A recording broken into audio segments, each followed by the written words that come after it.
Yeah, welcome to another episode of the Racer X Exhaust Podcast. I am Jason Weigandt. Thank you for listening, subscribing to our pod, or subscribing to our YouTube channel if you're watching.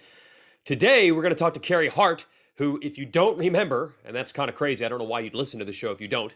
Carey Hart, privateer racer, was there in the early days of freestyle motocross when that sport was really blowing up. He did do the first backflip. Now, you can argue if he landed it or not, but bottom line is he showed that a backflip could be done. You could flip a dirt bike. And that really changed the game and also changed his life. On this podcast, we'll talk to him about those early days of freestyle, and then we'll transition to what you may know him best for in the racing terms, which was starting his own supermoto and then supercross race team, and eventually combining forces with Ricky Carmichael to create the RCH Yoshimura Suzuki team, which had Ken Roczen and won the Lucas Oil Pro Motocross Championship in the 450 class. As far as private teams with some factory support goes, it's right up there at the top. You could maybe argue at the old Chaparral Yamaha team from the late 90s with Jeremy McGrath. Maybe that was the most successful ever because it won the Supercross title. But RCH did amazing things. We will talk to him about the rise of that team and what it was like to run it and manage it, and honestly, also why that team went away.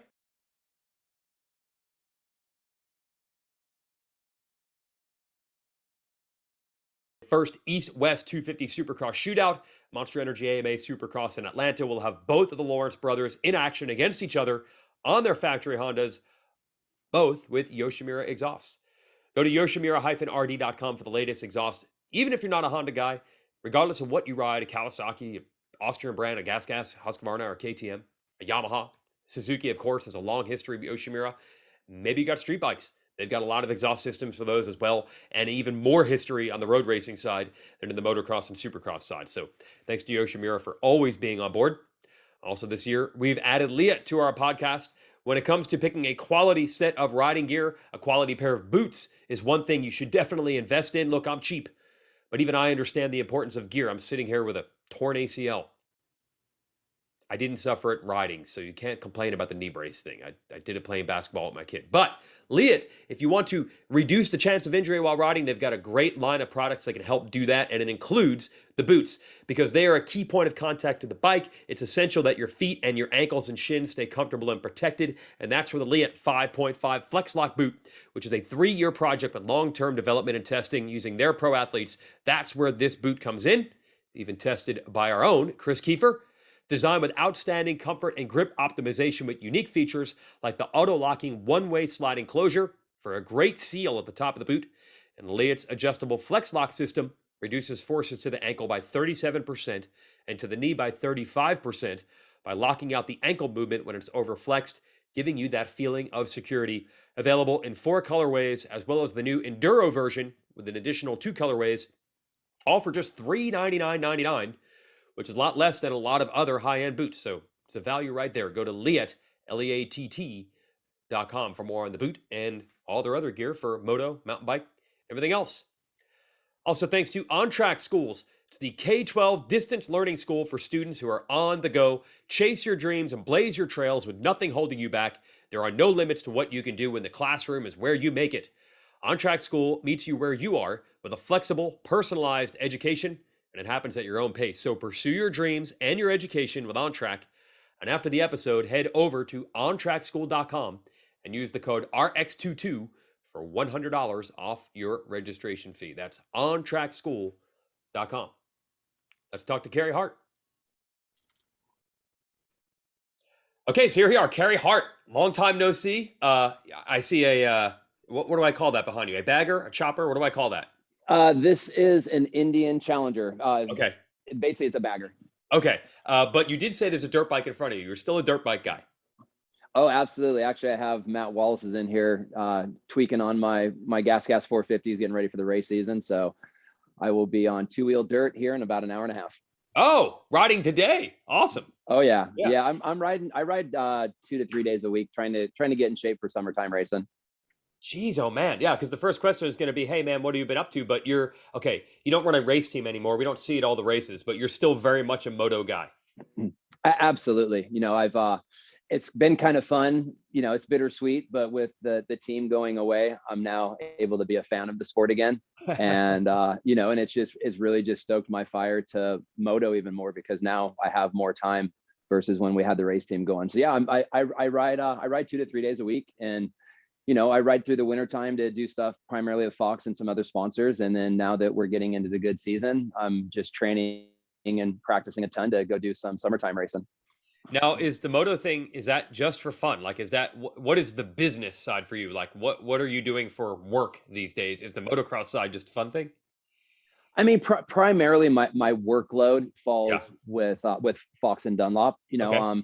I'm fortunate enough to be 46 years old and still considered a professional athlete. Nice. So Okay. it's still pretty fun. So yeah, through the wintertime, I do a lot of photo shoots and film trips for Fox, whether it's their Legion off-road line, some catalog moto stuff. I just try to stay active. We just Yep. we just wrapped up a trip out to Glamis, and then come summertime, it's a kind of an excuse to keep me consistent on my bike. As you know, Yeah. it's really easy to let your bike collect dust in the corner. Yep. So I open my big fat mouth to my sponsors in the winter and say, I'm going to do this, this, and this race that will lead up to the Mammoth Motocross. So then I have to ride 2 to 3 days a week, because I'm not a person that can come off the couch and ride. Well, I do get a little worried. I say the same thing to Carmichael every year at Daytona. We get there and they're like, he's supposed to do laps of his track. And I'm like, I think we're forgetting that you retired. It's like 15 years now. And Yeah. eventually it's not going to be automatic. You're the greatest of all time. So we assume you'll be able to do the same stuff forever. Same thing for you. Is it going to get to the point where you're like, wait, I can't just show up to Glamis. Like, I'm getting older. I have to either sharpen the stone or maybe I need to back it down. Like, have you gotten to that point where you're like, one year you're like, I don't know if I can do the same stuff I did 10 years ago? I've actually done both. I have backed it down. Okay. I know what my comfort level is. All right. I still like to send it here and there, but Okay. I know what my comfort level is. And I'm one of those people that I have to practice. I have to ride. Like I Okay. said earlier, I can't come off the couch not touching my bike for a couple of months and get that phone call to go out to Glamis, or, hey, we need to go get some cool shots. Like, I'm Right. not that person. So I have to stay active. Okay. So you're avoiding the problem by preparing yourself always ahead of time, not assuming it's going to go. Yeah. Absolutely. um, but with the Indian behind you, you're involved on that side of the two-wheel sport too, right? Yeah, it's been pretty cool. Like, it wasn't a plan or an orchestrated idea. I basically stumbled into V-Twin about 7 years ago. I got an invite to be, it's like a bucket list thing. I got an invite to be the Grand Marshal at Sturgis. I've always, like, my first frivolous purchase was, an American V-Twin motorcycle back when I started making money. So I've always been a fan of the culture. And I got invited to be the Grand Marshal, and part of the deal was I got a free motorcycle out of it, and I customized it. It was the first ever time I've customized the bike. And strangely enough, the phone just kind of started ringing. I got a phone call after Sturgis that year from the editor of Hot Bike Magazine saying, "Hey man, how serious about this bike building stuff are you?" And I immediately blurted out like, "Oh, I'm super into it." So they're like, "Well, you want to be on Hot Bike Tour next year," which was the big building competition tour at the time. And so I jumped on it, and fast forward 7 years, I've been working with Indian exclusively the last 6, and I build anywhere from 2 to 5 custom motorcycles a year and get to go to events on behalf of Indian and Dunlop and Drag Specialties and other companies. And it's an absolute blast. Like, it's fun being the young guy in the bagger category rather than the old guy on dirt bikes. That's a funny way to put it. Yeah. So that's kind of what I thought. Is it true? Could you say that you're more busy on the V-Twin side than you are the motocross side, or is it 50-50? How's that breakdown? I'm probably about 65, 70 V-Twin Yeah. and, the other portion moto. I do quite few things with Fox, and I try to stay active on shoots and social posts and all that stuff. And now working with Gas on the dirt bike side. But really my main job now is V-Twin. Wow. That's crazy. So, how much are you recognized now for, say, stuff you've done with V-Twins over the last couple of years? Or how many people recognize you for freestyle and for Supercross and motocross? I mean, it is definitely heavy on the Yeah. motocross side. I mean, Yep. I think what works out really great working with Indian and working in the V-Twin footprint is that I get to take my fan base, who, it's pretty easy to say, the current V-Twin American motorcycle bagger rider has a background in motocross and has a history of motocross or was a fan of motocross. Okay. So basically the way it works out great is I'm now followed me over the last 20, 25 years and into V-Twin. And I get to go on super fun press rides, and I do different events at these big rallies on behalf of my sponsors, and get to talk about the heyday, get to talk about the old motocross days. And it's really, really fun and enjoyable to me. You know, you've been involved in so many different things, and we could even, the world you've also lived in with your wife and all that. I've always said this: no one doesn't respect motocross, whether they've ridden it or raced it. If you say you did motocross, and then the stuff you did, freestyle, even crazier. I mean, do you ever run across someone that's like, "Well, that's lame"? That never happens, right? It has not happened. No. And I think that's one of the cool things. I mean, if you go to not just V Twin, but if you went to a NASCAR race or a Formula One race or whatever, it's I feel like everyone knows it's the gnarliest of the gnarly. So that probably, I would think, helps you bridge into that world and not have them say like, "What's he got to do with us?" They have to have respected what you've already done. Well, I think that's where the credibility does come from. It's not like I'm some obscure, traditional stick and ball sport person that has now jumped into the world of two-wheel motorcycles, right? Like it's all relevant. And, from like the bike building stuff that I'm doing, all of that stems back from me being a privateer, like me having to work on my motorcycles myself and having Oh, to tear bikes down and build jump bikes when I go to contests. Like I'm a tinkerer, and that's where that all comes from. So, I'm not saying that everybody completely respects me. I'm still kind of earning my respect in the V twin world, but I think there's a natural progression there for me to go from two-wheel dirt to two-wheel street, much like how Ricky's doing with Triumph. it's funny because your name probably was biggest from freestyle. I think people tend to think that the freestyle guys aren't as hardcore. The racing guys, they're the ones that trained and did bike setup and testing, and the freestyle guys just went out and had fun. But you've always maintained, look, dude, I did the grinding part. I totally did Yeah. the grinding part. Maybe even more so because you were a privateer, right? Yeah, absolutely. I definitely feel I put my dues in the race world, but it was also some of the highlights of my life. Back when I was racing Supercross, which was primarily like 96 to 98, I was on the road in an old beat up van and two clapped out, one being my race bike and one being my practice bike. And I left with a calling card, a credit card, and a Atlas map, and left for 4 months, 5 months, Yeah. and Yeah. toured the circuit and did it. And I feel that I cut my teeth through that. You But that also were set me up for my work ethic on the freestyle side as well. Yeah, so as much as again, that looks like it's just less serious and having more fun, there is a serious side when you're in freestyle, a work ethic side to that. Explain that for people who might not think that that was part of the game. Well, in the early days of freestyle, before everything really progressed intensely, it was fun. It was partying. It was, going on video shoots. And, at that time, we were stealing tricks from BMX, so it was pretty damn safe. So like, I don't think the work ethic had to be super intense, but we were so hungry to make it a sport. We were always out pushing and progressing. Then you get into the early 2000s and the flips and all the other tricks got introduced in. People had to start taking it serious. And at that time, I was taking it serious. I was practicing intensely. I was still training because I wanted to stay in shape. I wanted to be strong. So there was a little window of the lax sort of, rock star aspect of motocrossing, but it was pretty short lived.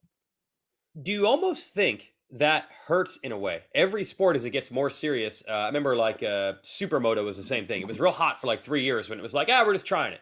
And then once everybody Yeah. was fully focused and serious, it just became like everything else. It just became like anything else. Do you think that almost hurt freestyle a little bit because it almost just became another competition like anything else instead of who knows what's going to happen? These guys don't even know what's going to happen. I think it did hurt, but it's kind of twofold. There was so much progression Yeah. over call it like a 6 window period. And then to your point, everybody got serious, everybody caught up, foam pits, all these other ways of learning tricks safely. The progression went up so fast Yeah. that everything kind of got like people got desensitized to a backflip, people got desensitized to a 360, and the elevation came up to where back in the early days when me and a handful of guys were first doing flips, people kind of tuned into that contest to wait to see those one or two flips that happened in the Yes. contest. Fast forward 3 years later, it's just part of your normal trick routine, and it's just people just get desensitized. Quick time out for our podcast here with Carey Hart. Remind you to subscribe to Racer X, the magazine. You'll get it in the mail. That's cool. It still looks cool, like it always has. But in addition, we've revamped the magazine's digital edition about a year ago now, where you can read every single story of the magazine right there on the website. In fact, you probably don't even realize that some of those stories on racerxonline.com are magazine stories until you click on those, and then you can't access them unless you're a subscriber. It's only $30 for the year. So if you look at what it costs to like subscribe to Netflix, which I think is up to like $15 a month, $30 for the year is cheap. And there are exclusive stories. I'm writing 2 of them for the next issue right now. Getting in touch with Kyle Chisholm and Chad Reed. You'll only be able to read those stories when they come out in a few weeks if you're a subscriber. So do it now. And we'll throw in a sunshade, which is a cool start shot from a Pro Motocross National, the sunshade thing that goes in the windshield of your truck or your car so it doesn't get hot during the summer, like if you're parked at a motocross track. We'll give you one of those when you spend $30 to get a subscription. So it practically makes the subscription free. So do it. Go to racerxonline.com/Weege. Subscribe to that link. WEEGE. Back to Carey. It has to kill you, and we all do it. We go on Instagram, right? And you will see something that 20 years ago would have blown your mind, and you couldn't even believe it's possible, and you will start swiping before the clip's even over. That's where we're at now. It's got to be depressing for you to see that. It's depressing for me, for the new kids coming up. Yes. I've had this conversation many times. Like, I could not imagine being a 19-year-old, 18-year-old kid, whether it's moto, BMX, whatever the sport is, but like, okay, I'm going to be a freestyle motocross rider. I got to learn double flips. I got to learn every flip variation known to man. I got to learn 360s, all this progression in this huge level. And, I just feel like for me, I was just a good time in a good place. I mean, thank God I got to have that window of enjoyment in freestyle, much like how Ricky ruined the sport of Supercross by training. Like there was a time where you could win on Saturday and go to the local 909 nightclub on Monday and still, get your motos in and have fun. So thanks, Ricky. Yeah, exactly. Ruin the sport. But not only that, look, you land a backflip or 99% land a backflip. And seriously, we went 2 years talking about that, showing that. You got like 2 years of equity out of that. You do a crazy trick now, you get about 10 seconds of equity, and then people just swipe to the next thing. It is. It's unfortunate, It's just, I guess I think the other piece of it too, it's, what social media brings is just sensory overload. And, again, you go back to this time capsule of the early 2000s, there was no social media. You had to tune into X Games. You had to tune into Do Tour. Like, you had to wait for that motocross video to come out at the end of the season. So now it's just sensory overload. And I think that's also the demise of it as well. Right. Yeah, you were definitely at the right time. There's no doubt about that. Just one thing I've always wondered about the backflip. It is crazy to me that all you guys tried to figure it out. Travis jumped into the Grand Canyon to try to give himself enough space to even see if I could do one.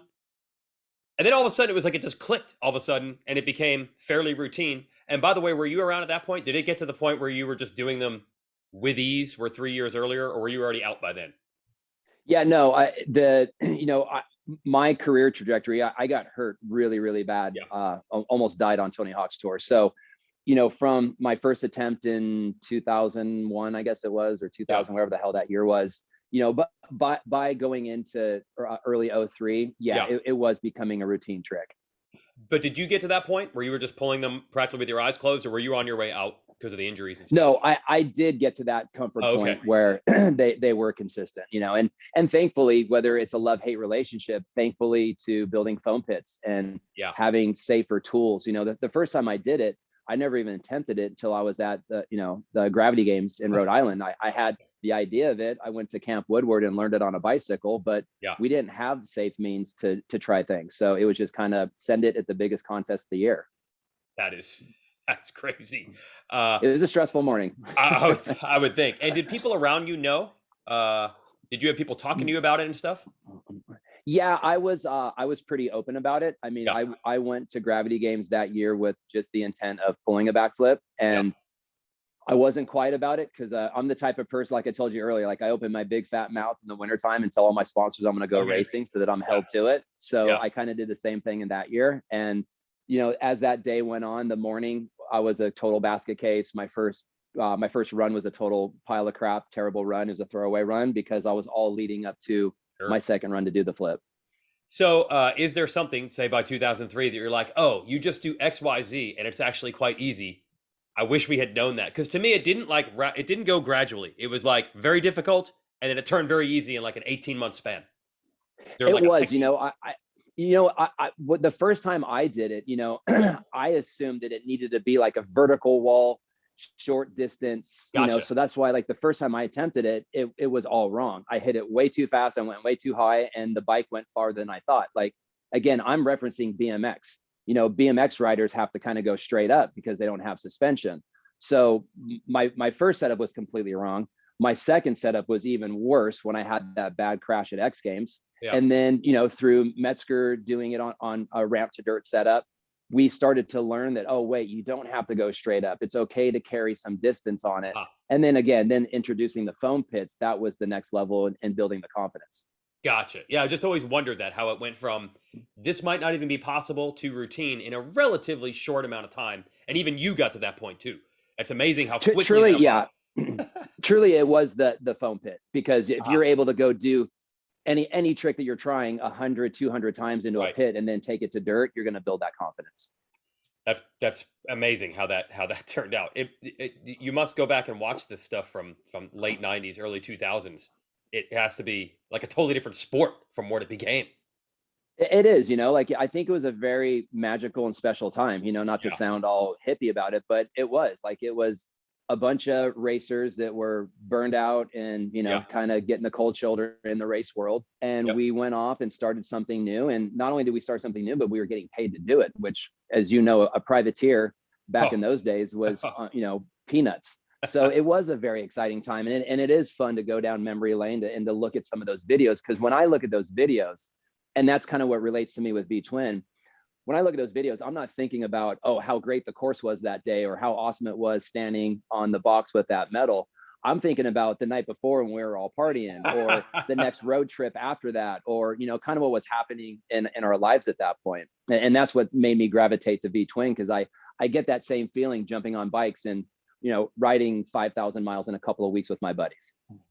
You mentioned something. Okay, first of all, yes, you're going from the not making any money as a privateer. When all of a sudden the money probably starts just flooding in, did you even know what to do at that point? Do you look back now and like, that was dumb, that was dumb, that was dumb, or were ready for that? I would think most people couldn't handle that kind of overnight success.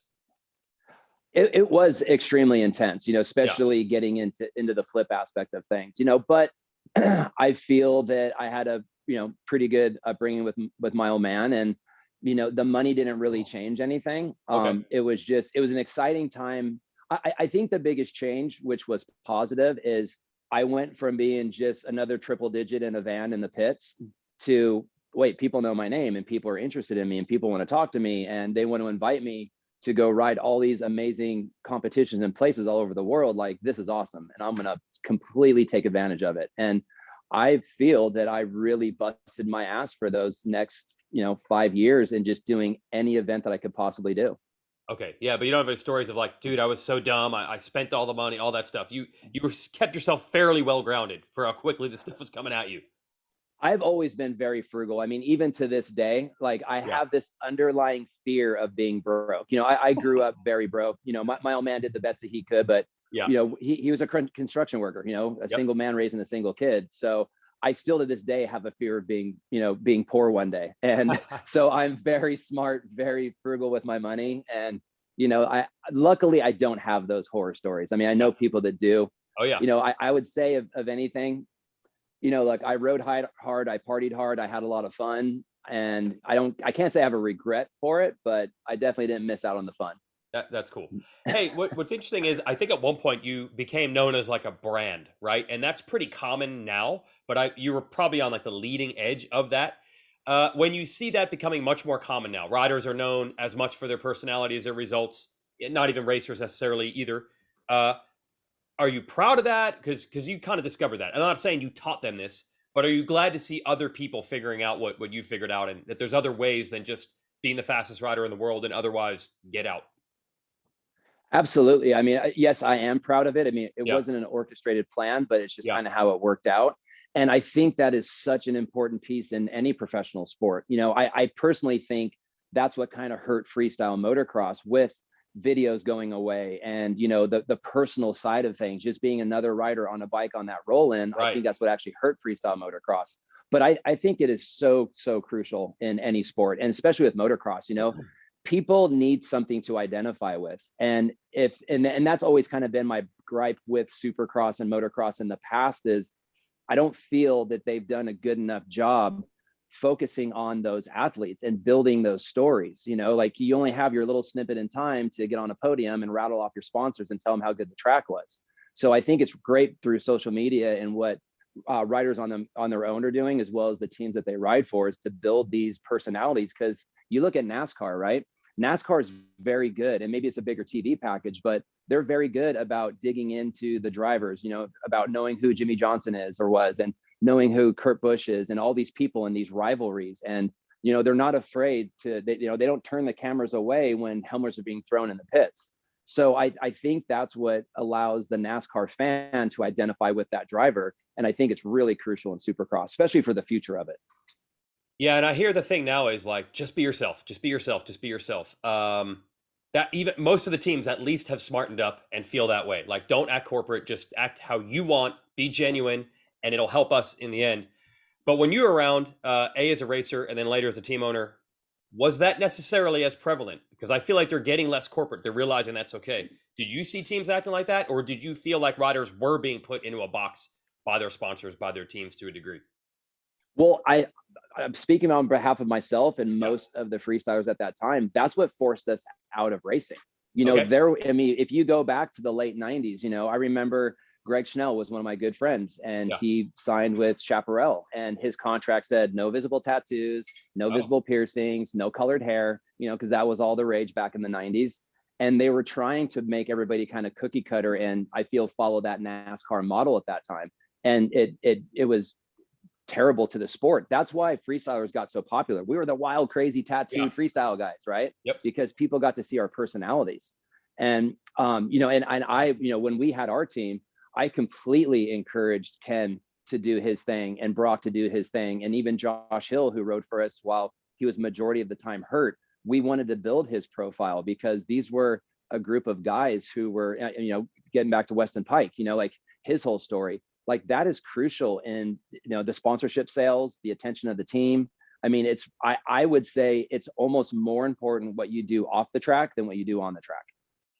Yeah. And did you ever get blowback? Did anyone come to you, Suzuki or whoever was running the team, and be like, "Oh my God, Ken Roczen was holding a beer. Like, we cannot have that." Or are they over that finally at this point? You know, we had great partners Yeah. through RCH, and either they were totally on board for it, or they were Yeah. afraid to say anything to me about it. Okay. But we had great partners, and you know, they encouraged, like, especially like working with Chrysler, with Dodge, you know, like because they had that background in NASCAR. They're like, look, as long as you're not being stupid, like, you know, having a beer on the side of the track. That happened with one of our riders and we had to fire him. But you know, we want to encourage you to be independent in yourselves and to create, like, actually Brian Viget, who was the CMO of Chrysler that did our deal, you know, something, I forget, something happened. I think it was like when Tickle and Alessi had that dirty clean out that year. Yeah.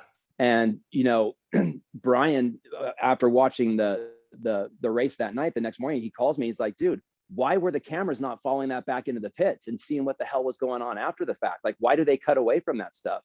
And that just goes to show the merit of the sponsors we're working with to, like, help build these profiles.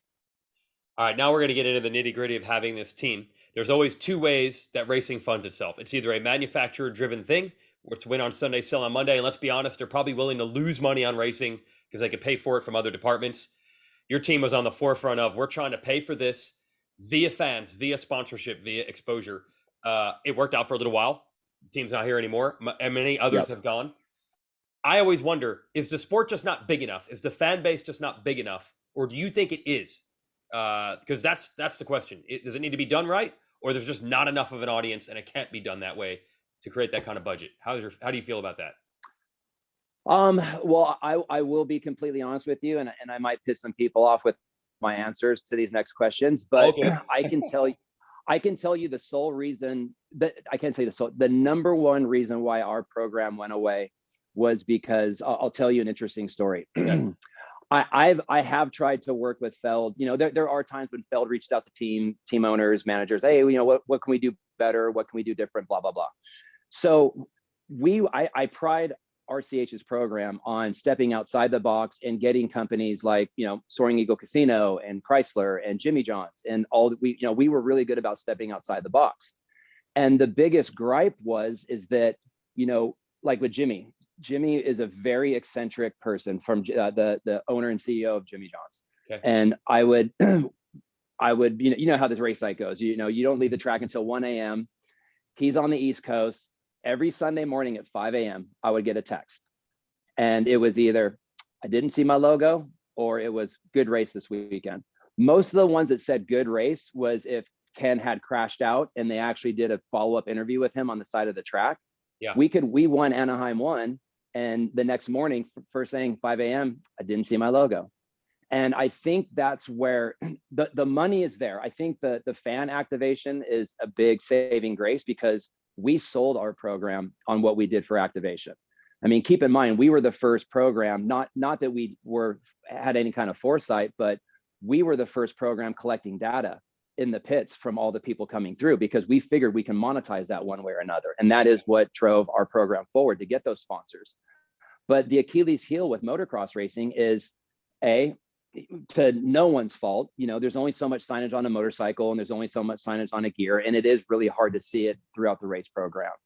But B, when, and I've gone tooth and nail with Feld over this in the past, and ultimately it was the demise of our program, when Ken or any other racer, Eli Tomac to this day, whatever, when they're doing their podium interview or the side of the track, and they have their face cropped so tight that you can't see a single logo, it's doing none of us a service. And then meanwhile, I bring that to Feld, and their answer was, we want to see the passion and the sweat on their face. I said, okay, well, you can have all the passion, all the sweat that you want, but it's not doing anything for return on investment for teams like mine. And honestly, every team in that paddock has to survive on some element of sponsorship. So it's an unfortunate piece. I try to get them to wrap their head around the fact of, like, NASCAR does tickers on the bottom of each truck. A car pulls into the pits, they have their ticker on the bottom of all their sponsors. Why not just introduce the sponsor tickers? It's going to keep all of them happy. It's going to keep the sponsors happy. And it's going to have the rider actually talk about what's happening, not reading a pit board in front of the podium and listing all their sponsors for half their interview.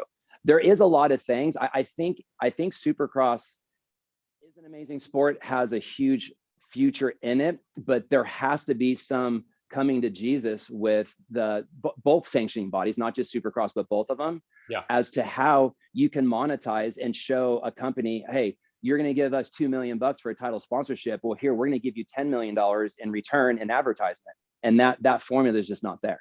Yeah, but the overall, the TV ratings, the amount of people in the crowd, the amount of people in the pits, there's enough people. If you can do all these other things you need to do and unlock it, you believe the sport is popular enough to get that $2 million that it needs if all the other pieces come together. I absolutely do, because we have been that model. I mean, we had a very strong program. I mean, secondary, the reason why our team went away is because myself and Ricky were kind of lumped in as the riders. And there came a point where Ricky wanted to focus more on announcing.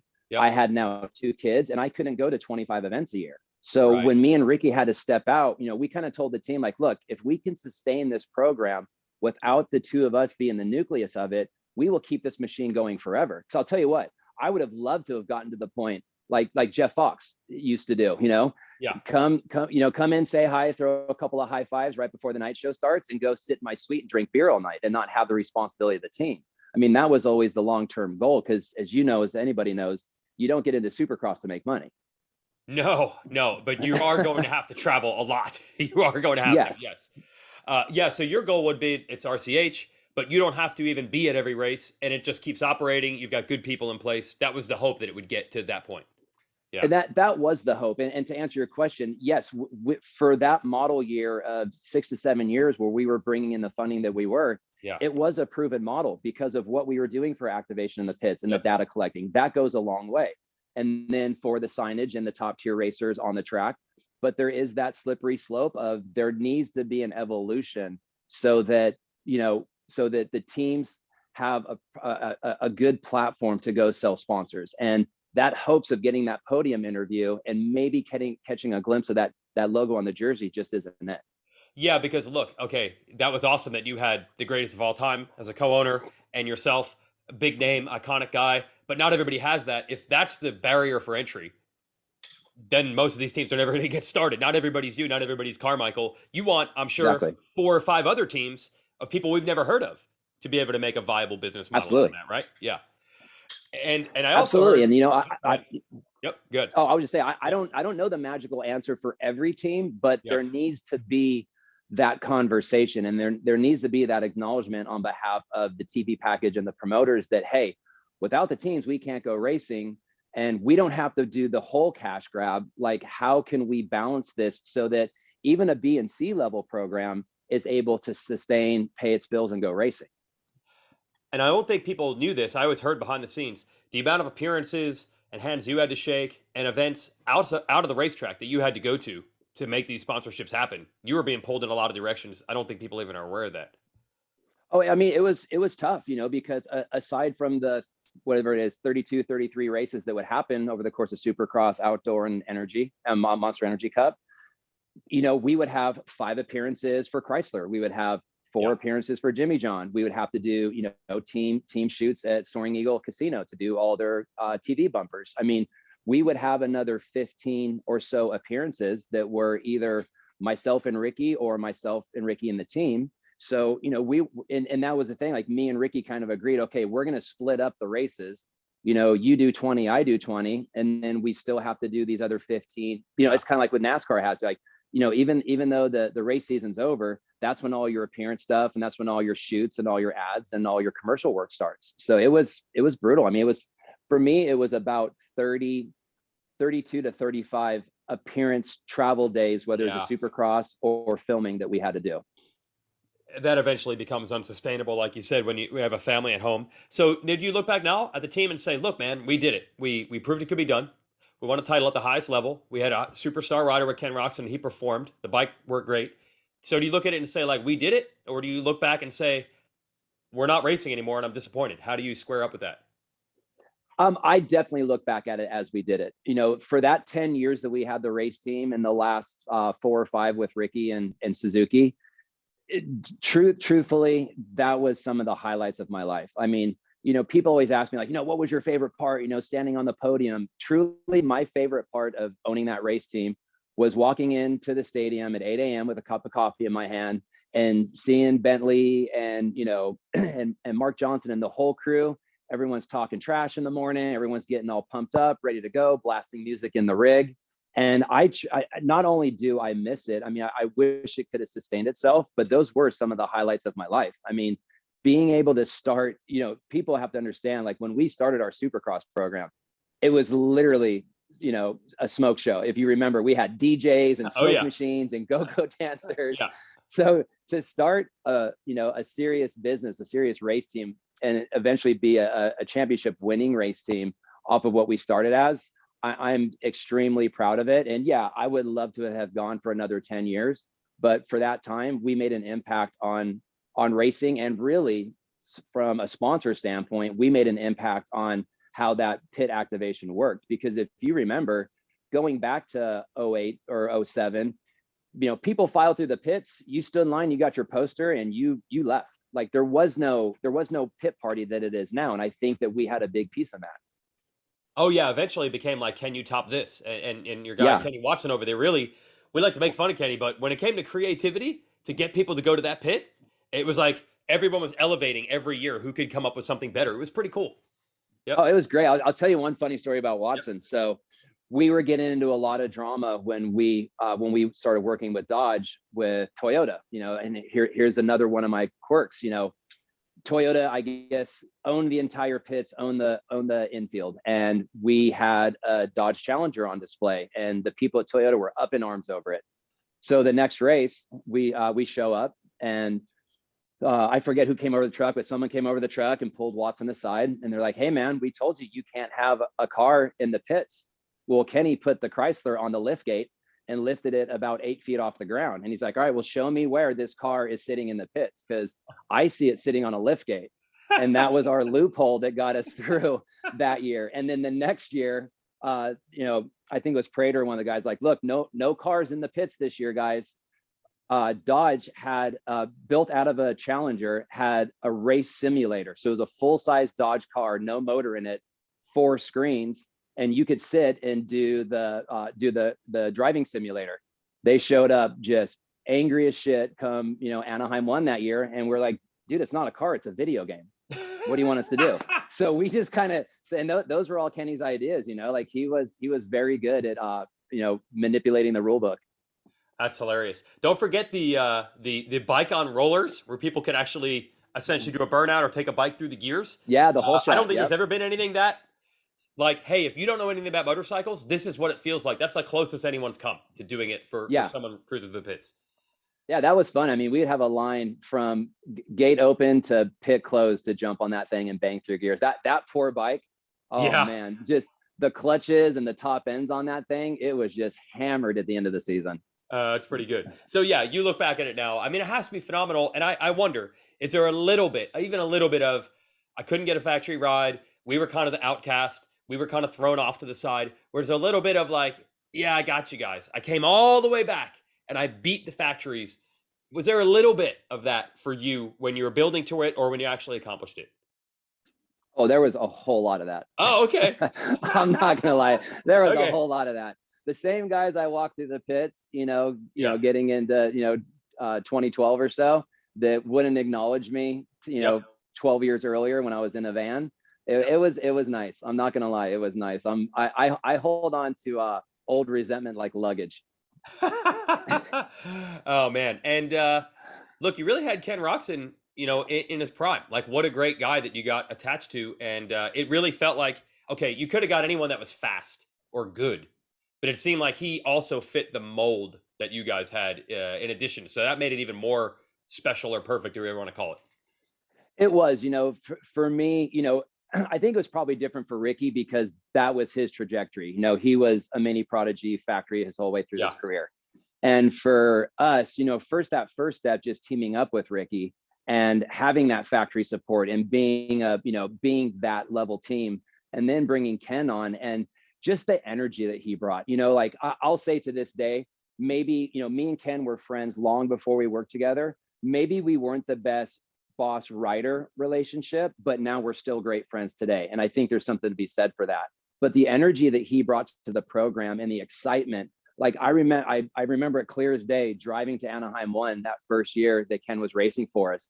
And I was so excited. Like it was, Christmas morning, and just that excitement. I mean, and also the roller coaster of work and stress. And it was because it was all new to me. Like I said, I'm a marketing guy. I can get people into our truck, with go-go dancers and smoke machines. But when it comes to technical and race support and what Ricky and Mark Johnson were doing from a technical side, it was amazing just to be along for the ride to see it all.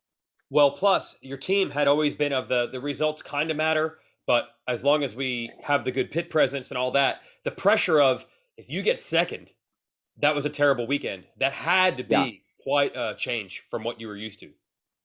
It was a massive change. I mean, it took a couple of those, thirds and fourths for me to wipe the smile off my face. So I'm like, dude, the best we got last year was an 8th. Right. Like, we're still winning. We're doing good, but that learning curve happened and changed really quickly.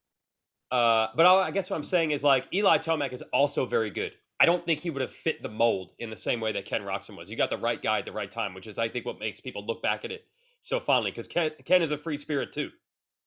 Absolutely. And I think you're right. I think there was a certain rider that would actually fit our program, because we did, we tried to throw everything at the rider that they needed, but, it was really about the rider. Like, okay, what can we do? How can we fix this? But we need your input. And, thankfully, Ken was a very vocal rider. And, I don't know much about Eli on the personal side. I don't know if he works that way, but I think there are some guys that like that traditional kind of bold mold or box that you're put in. Yeah. And then there's guys like Ken that want to be able to go out and try all kinds of crazy stuff. All right. So you look back at it fondly. And how much do you cover it? How many or follow it? Do you still come to some races every once in a while? What's your role in Supercross these days? I mean, I watch every single race, mostly from my couch. Yep. Just obviously with these last couple of years, it's been a little wonky and a little weird. I was trying to get to Anaheim this year, actually with MIPS. It just didn't work out. But next year, I really want to try to get back to some races. Unfortunately, the last 3 years, every winter, I've had a major surgery. So I've been mostly recovering on the couch while watching Supercross, but I am really eager to get back to some of the races. And actually, hopefully this year, I'm going to try to do the Fox Raceway Am Day, bring my family out so they can experience the national. And then, yeah, just try to get back to the races some more. Yeah, but you're still fully into it. You're watching every Saturday. Yep. Oh, I watch every race religiously, and usually I'm watching the playbacks on my, on my ski erg and through my workouts. So yeah, and truthfully, it is fun to go back to being a fan of the sport.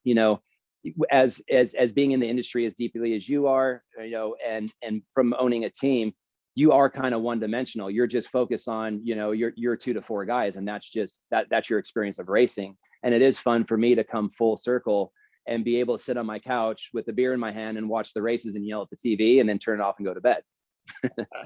And you still try to be a bit of an insider, or are you texting dudes to try to find out what's really going on and all that stuff? You have that curiosity, and I'm sure you still have those relationships. Yeah, definitely. I've kind of taken a backseat to it, but actually, I do talk with Ken quite frequently through text messaging on the phone. Yep. And obviously Ricky is my inside, so I'm always beating him up, and I love shooting him texts, making fun of him while he's on the live feed. That's kind of like one of my favorite pastimes during race day. So I'll be like, dude, it's not looking good, buddy. That's good. You know what, though? I don't think you could take that for granted. A rider who raced for you and someone you were a team co-owner with, those things don't automatically end well. In fact, they probably don't end well more often than they do. So that's actually pretty good that you maintained all that through the end. Yeah, I think the program that we ran had a lot of integrity. We created a lot of friendships. I was able to see Mark Johnson for the first time, probably since the team shut down, at Ricky's wedding. I'm extremely close. I was, extremely close with Ricky before, during, and after. I still talk to Kyle Bentley. I sponsored Brock Tickle through my CBD line after we shut the program down. So, I'm a firm believer. Like, look, you can have a work relationship and you can have disagreements as long as you treat people right. It shouldn't affect the personal side. And I feel that through the course of all the employees and all the riders and all the years of doing Supercross, I don't feel that we burned any bridges. Interesting. That's impressive. Nothing to take for granted. You mentioned MIPS here, and they were the ones that connected us. So this is interesting. So their whole thing is, so MIPS is a liner that's in certain helmets, reduces the rotational impact, which can help reduce concussions. But it's funny because they're like, we have a guy that was known for maybe doing the craziest thing ever on a motorcycle, trying to do a backflip, now endorsing a safety product. So we'll talk about MIPS here a little bit, and what led you to that relationship, and now to try to be a forerunner in safety, or before you were doing backflips when no one else could do them.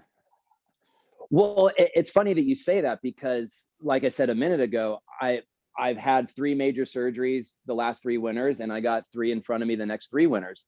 And, and so as you get older, you can't help but to start to think about, okay, like, what is the best gear? What is the safest things? Like, what's gonna make me not have my 7th surgery in 4 years? And, teaming up with MIPS, because, it hits close to home to me. My brother passed away due to a head injury racing supermoto, and there was no level of protection that could have changed that.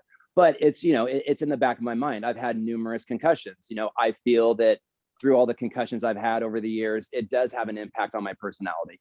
The injuries, the broken legs, the broken backs, all that stuff. So the reason why I was really motivated to work with MIPS, because you look at older guys like us, and I hope the 30 and under crowd, that is changing a bit. But, when we were kids or young teens and went to the dealership to buy a motorcycle, the quality of the equipment in those days was, oh, you just grabbed any random helmet off the shelf. It's a hard outer cover. It's got foam on the inside, and that's going to be enough to keep me safe.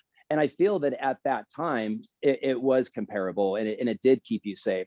But with the introduction of 4-strokes and the speed and the progression that racers or any level of athlete is having at this time, that technology needs to keep up. And truthfully, I didn't know a lot about MIPS before working with them, but the level of education that I've had with working with them, I always thought it was just all about brunt hit, Yep. But what MIPS is really shines on is the fact that you don't just fall off of your motorcycle onto the side. You have forward momentum, or, probably 90% of your crashes is forward momentum, and learning how that displaces that energy. And when your head is hitting the ground, I think it's a really important lesson to learn, because I think there needs to be some education to break this mold of, well, it's a helmet, or it's a set of boots, or it's a knee pad.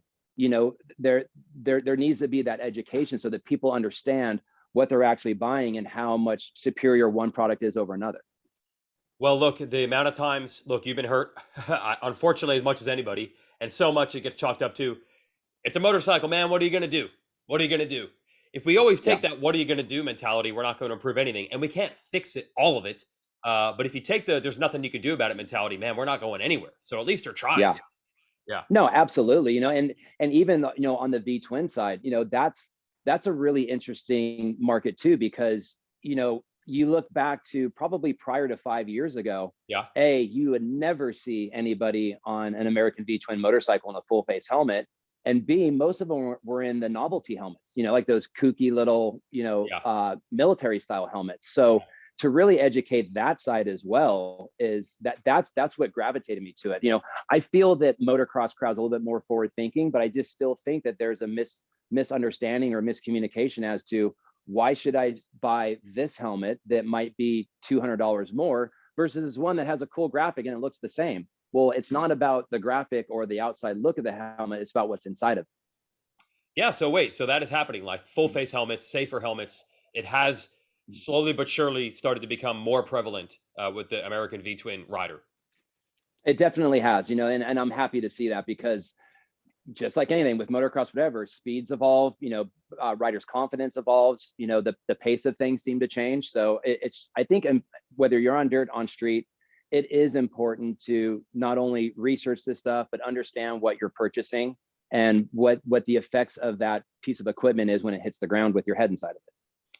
Very, very smart. Very smart. Okay, so you've got a bike you're prepping in the back. You had a motocross bike in front of you you're prepping. Are you just in general a guy that can't sit still? Is that part of this? Like, it looks, oh, the guy's so creative, but is that like you couldn't help yourself even if you wanted to, where you got to do stuff all the time? I do not sit still. Yeah, I definitely have a touch of the ADD, and I yeah, just can't sit still. And I'm one of those people that has to kind of work out my energy, or my brain has to be focusing on something, or else I just internalize and go dark. It yeah. drives my wife crazy. So yeah, I mean, I'm fortunate enough, like any of us who ever got to the point of making money in motocross, you're like, okay, I got a shelf life of about 4 or 5 years. I got to make it happen. And then I got to start looking to plan B. On one side, I'm so fortunate that I can still consider myself an athlete and still get to ride motocross and work with company like Fox and Mips and Gas. Like, I love that piece of it. And truthfully, I will ride a dirt bike until I can no longer walk, especially now that my kids are getting into it. But then on the flip side, like the street stuff, it keeps, like I said, it keeps the noises in my head quiet. Like, I sit down here in my shop, and I've been, over the last 7 years, been learning fabricating, and I'm getting a lot better, and I'm making parts, and it keeps the voices quiet, and then it allows me to expand off and establish businesses. And, through this, I've been able to establish my Good Ride charity, and now we're raising money for veterans. So, Two Wheel is like this hub of all these amazing spokes off of it that I get to do. I had not thought of this going into the interview, but look, okay, you go through the ups and downs just as much as anybody. You still seem to love it. But man, you've probably seen plenty of your peers who it doesn't end as well. And they get bitter, or they're not involved, or they don't feel important anymore, whatever dark place that they're in. You can't take that for granted. The fact that you're still this into it, that doesn't happen all the time. And you've probably seen other people who aren't. That's actually a tribute to motorcycles, that it kept you involved and kept you positive, because it does not always go that way. Absolutely. Motocross can be an evil mistress. When that thing throws you on the ground and you have a long hospital stay and you may or may not make a full recovery, it's hard. It's a hard thing to wrap your head around. Yeah. And for me, that's actually what my motivation is.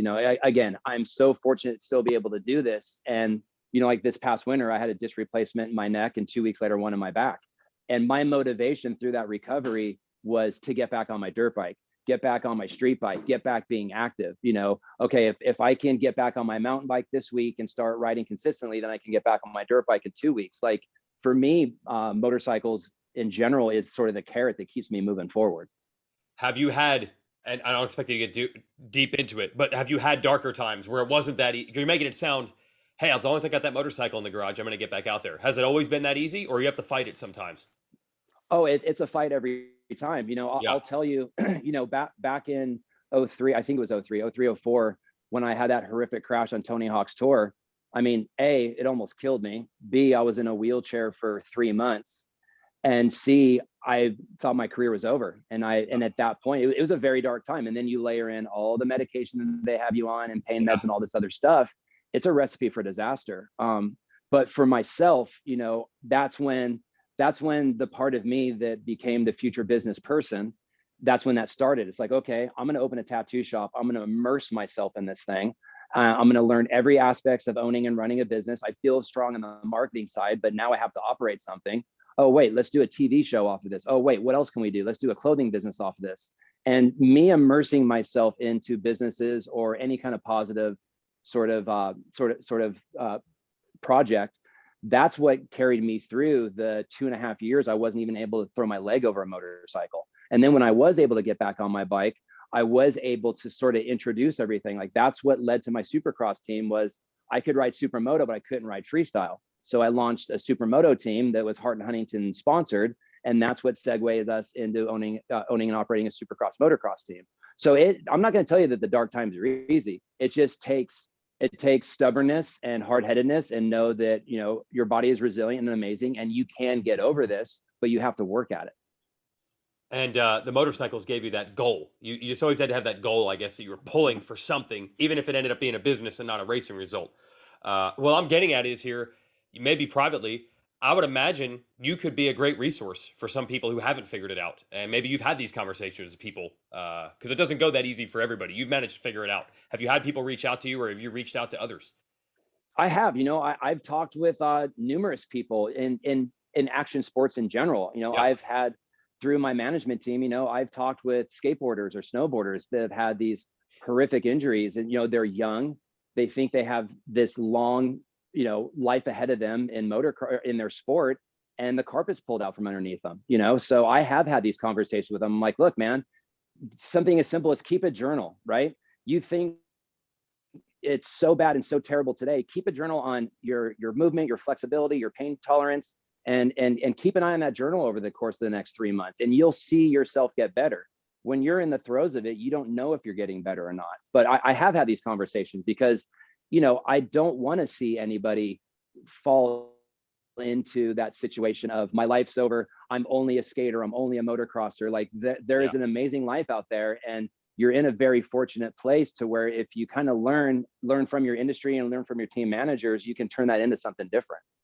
Yeah, good to know there's resources like you around, because obviously a lot of people struggle with it, and it's just good to know we got you know, good stories and someone like you who's smart enough to articulate that as a resource. Because man, it doesn't always go that way, and it's good to have you around just for that, really. Thanks. Yeah, awesome. Yeah, look at that, advocating even on the helmet, the safety side, and I mean, I'm just saying, like the sport had so many reasons for you to be bitter and hate it, and the fact that you don't speaks volumes. That's pretty cool.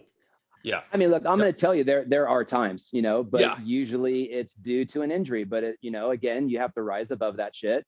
You know, look, any motocrosser that rides, whether it's for fun on the weekends or as profession, it's not an easy sport. So if you have the determination to do what you can do on the track to get injured, you can recover from it. You just gotta be focused. There you go. There you go. All right. Well, thanks for the hour of time. Your next event would be what? Is it dirt or the street? What are you getting ready for next? Right now, I just got my head down getting ready for summertime racing. I'm going to try to do a few local NorCal races through May, leading up to the Fox Raceway Am Day, and then ultimately my big race of the year is Mammoth. Yeah. And but then I'm jumping back and forth. We have a great Indian trip planned this summer. Do some riding in Europe and getting into the crazy Sturgis motorcycle rallies and all this stuff. So summertime is a little bit of jumping back and forth from street to dirt, but I love this time of year. But there are literally just local motocross races where you're just on the gate. Yeah. Like last year, I did one of the Loretta qualifiers up at Oatfield. Yeah. I'm going to try to go hit a couple of local races, maybe that track out in Bakersfield, or get back up to Oatfield. Just get some gate drops to knock the dust off before getting into Fox Raceway and Mammoth. Hilarious. People at your level don't do that. That's pretty cool that you do that. I still love it. I mean, honestly, it's more fun than anything. Like there's nothing better than just to go to a local race where, you know, the talent's not stacked, the gate's not stacked, and just go, you know, barbecue and do a couple of gate drops and have some fun. There you go. All right. Well, thanks for the time. Mips, thanks for putting us together there. And like, good luck. I just think it's cool that you're around, still involved. Like I said, a great resource for people. and keep doing what you're doing in all the sports. It's good to have you around. Yep. I appreciate it. Great catch up, and thanks so much for your time. You too. We'll see you at a race at some point, right? 100% I will be. So, well, I'll see you at Fox Raceway, and There then you go. 100% I'm going to hit some Supercrosses next year. I got to get my little guy to one. That is awesome. Amateur day. That's so cool. All right. I keep it real. Awesome. You sure do. All right. Thanks, Carey Hart. See you, man. Take it easy.